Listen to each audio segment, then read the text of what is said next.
नमस्कार, आप देख रहे हैं आज का मुद्दा मेरे साथ। मानव तस्करी एक गंभीर अपराध है जिसमें किसी व्यक्ति को अवैध रूप से एक स्थान से दूसरे स्थान पर बेचा या लाया जाता है।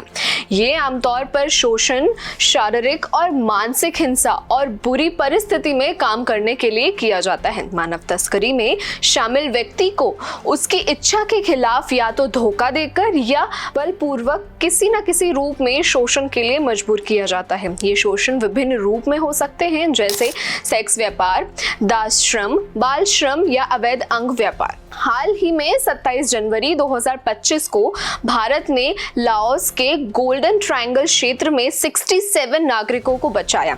ये लोग लाओस के बोकेओ प्रदेश में स्थित एक कंप्यूटर धोखाधड़ी केंद्र में फंसे हुए थे। उन्होंने वहां काम करने के लिए मजबूर किया जा रहा था, जो इंटरनेट धोखाधड़ी जैसे अपराध से जुड़ा था। ये बचाव भारतीय दूतावास वियंतियन के प्रयासों में से संभव हुआ। अब तक भारत दूतावास ने कुल 924 भारतीय नागरिकों को बचाया है, जिसमें से 857 पहले ही भारत लौट चुके हैं।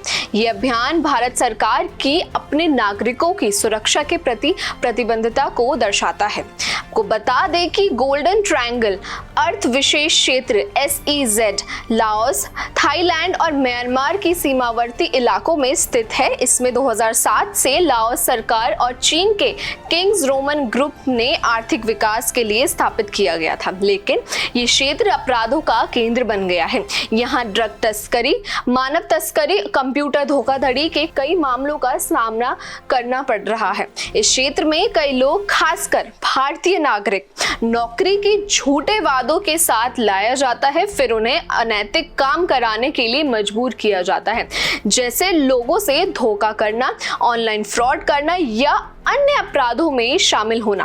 भारतीय दूतावास ने 27 जनवरी 2025 को 67 नागरिकों को बचाया था।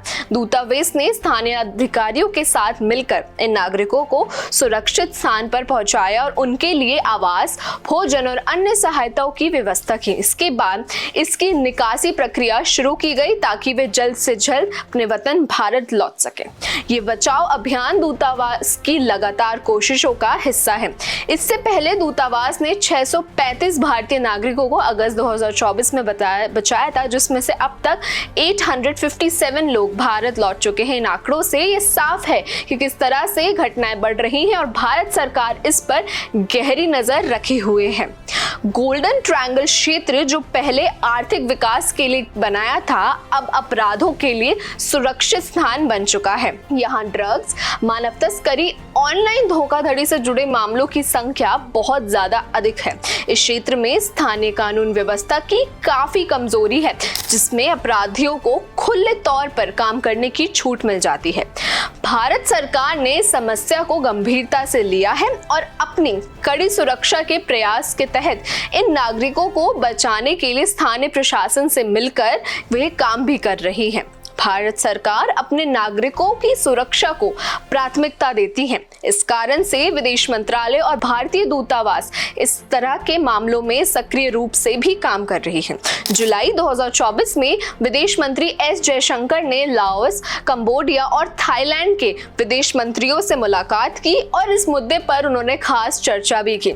उन्होंने इन नागरिकों को जल्द वापस लौटने के लिए सहयोग की भी बात कही है। ऐसे में भारत सरकार ने यह भी सुनिश्चित किया है कि आने वाले समय में इस तरह की घटनाएं से बचने के लिए नागरिकों को जागरूक किया जाना चाहिए। दूतावास भारतीय नागरिकों को लाओस और दक्षिण पूर्व एशिया के अन्य देशों से झूठी नौकरी के प्रस्ताव से सावधान रहने की सलाह दे रही है, खासकर उन नौकरियों के अवसरों से जो बहुत आकर्षक और अस्तात्विक लगती हैं। इस घटना में ये स्पष्ट किया जाता है कि भारतीय नागरिकों को ऐसे खतरनाक जालों से बचने के लिए भारत सरकार पूरी तरह से प्रतिबद्ध है। ये बचाव अभियान न केवल भारतीय नागरिकों की सुरक्षा को सुनिश्चित करता है, बल्कि ये एक चेतावनी भी है कि हमें ऐसे धोखाधड़ी वाले पेशेवरों से सावधान रहना चाहिए। इस तरह के प्रयास से ये सुनिश्चित होता है कि भविष्य में इस प्रकार के अपराधों को रोका जा सकता है और हमारी सुरक्षा सुनिश्चित भी हो सकती है। अगर आपको हमारा आज का मुद्दा पसंद आए तो इस वीडियो को लाइक, शेयर और हमारे चैनल को सब्सक्राइब जरूर कीजिए और हमें बताएं कि अगला मुद्दा हम किस विषय पे बनाएं। धन्यवाद।